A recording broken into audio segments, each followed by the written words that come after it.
Hi Mike, my name is Kelly, and my student number is 9. I'm a sophomore at NCUE. Today I'm going to read an article called Why the Best Hire Might Not Have the Perfect Resume by Regina Hartley. Your company launches a search for an open position. The applications start rolling in, and the qualified candidates are identified. Now the choosing begins. Person A, Ivy League, 4.0, flawless resume, great recommendations, all the right stuff. Person B, state school, fair amount of job hopping, and odd jobs like cashier and singing waitress.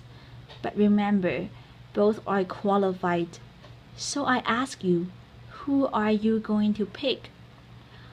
My colleagues and I created very official terms to describe two distinct categories of candidates. We call A the silver spoon, the one who clearly had advantages and was destined for success. And we call B the scrapper, the one who had to fight against tremendous odds to get to the same point. You just heard a human resource director refer to people as silver spoons and scrappers. Laughter. Which is not exactly politically correct and sounds a bit judgmental. But before my human resources certification gets revoked. Laughter. Let me explain.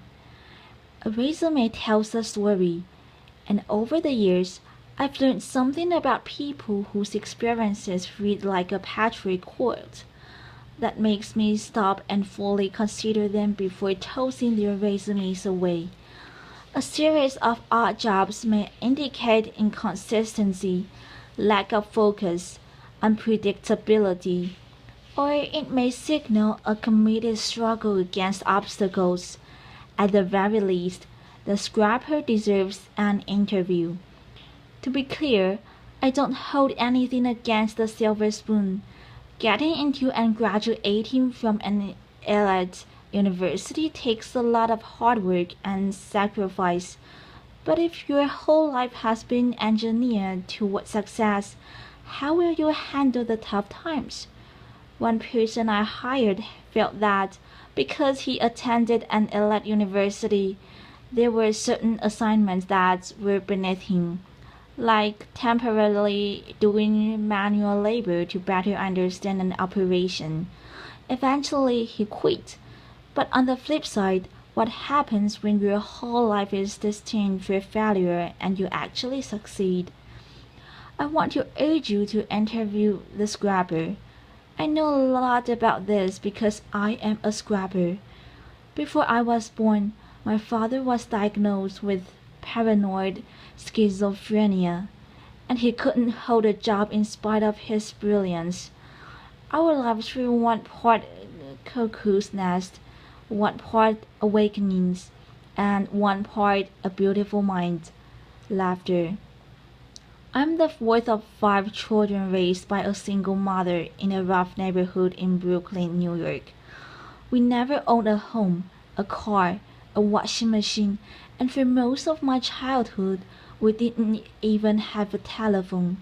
So I was highly motivated to understand the relationship between business success and scrappers, because my life could easily have turned out very differently.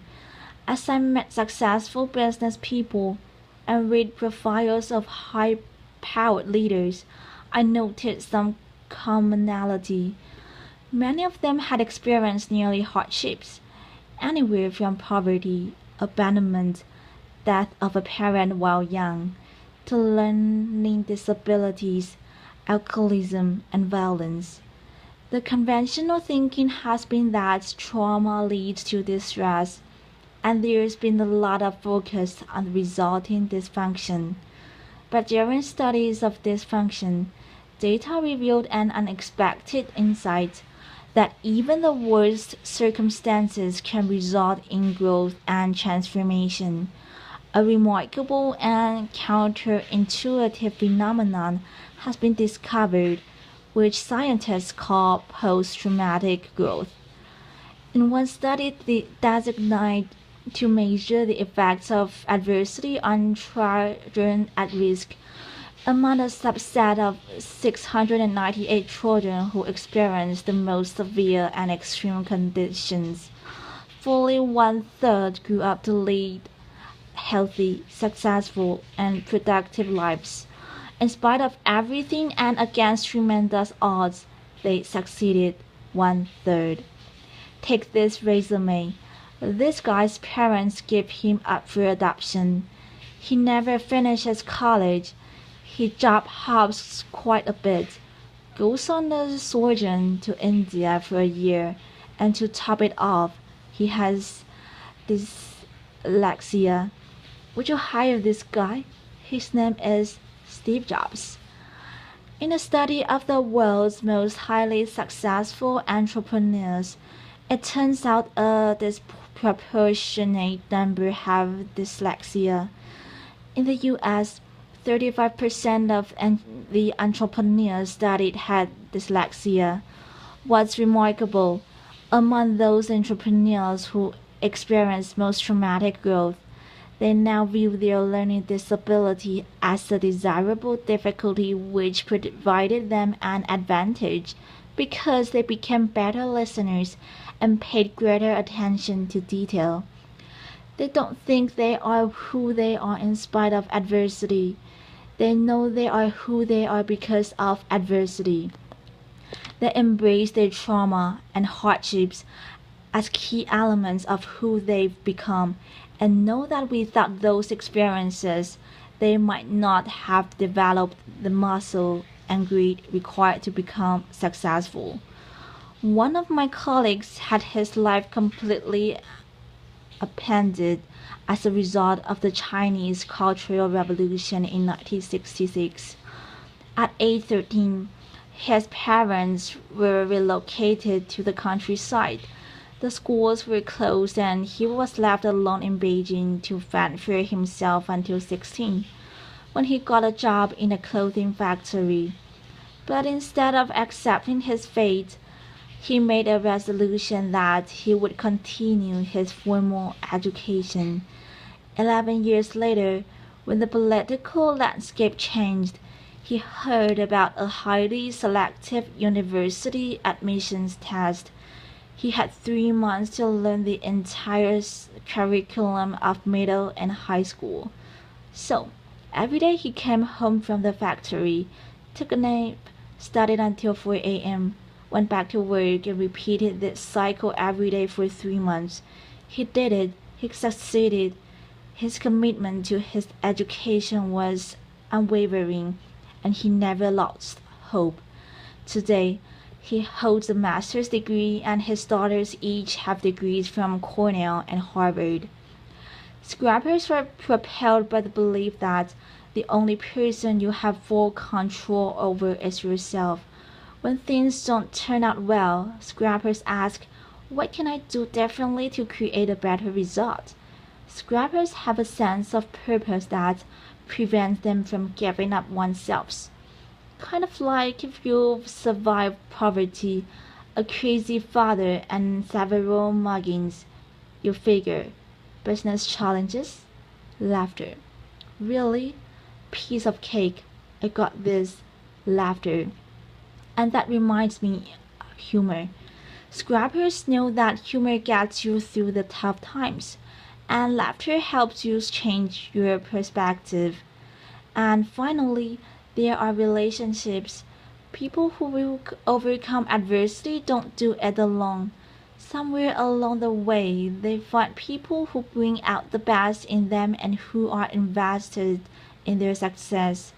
Having someone you can count on no matter what is essential to overcoming adversity. I was lucky. In my first job after college, I didn't have a car, so I carpooled across 2 bridges with a woman who was the president's assistant.